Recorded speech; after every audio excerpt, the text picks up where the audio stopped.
What I have here is a regular mason jar and some flour cloth, which is like a thicker version of cheesecloth.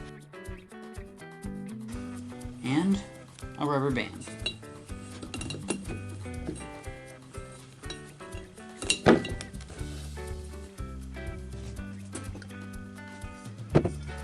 We pour the water.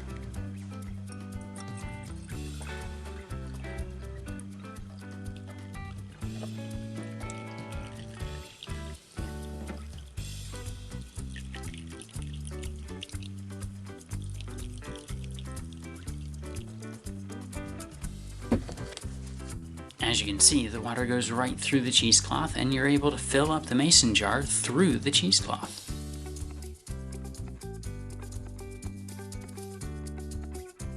Let's put the water back in the pitcher.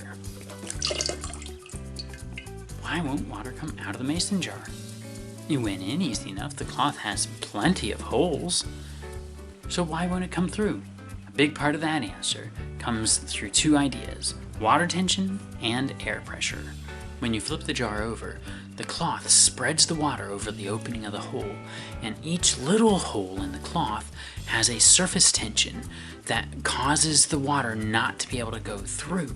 A water molecule is a polar molecule, which means that it has a positive side of the molecule and a negative side of the molecule, and that the positive side of one molecule will attract the negative side of another molecule.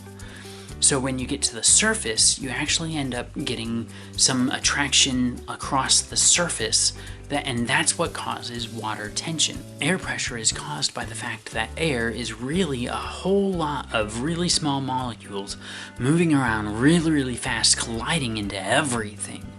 We don't generally think about it, but we have a pressure of about 15 pounds per square inch all over our body from the air pressure. And that same air pressure is on that surface of the cloth and water, pushing upward when we have that jar upside down. As just a little bit of water comes out but no air goes in, the pressure inside the mason jar is actually lower than the pressure outside the jar. So therefore there's an upward force on all the water in the mason jar. And when you combine that with the water tension going across all those little holes of the flour cloth, it balances that downward force of gravity. If you're interested in how things work, I think you'd like this book by David Macaulay. I have an affiliate link in the description below. I do get a small commission, but it doesn't cost you any extra. Hope you had fun with that one. I know I did. Don't forget to like and subscribe, and remember, keep asking questions. I'll see you on the next video.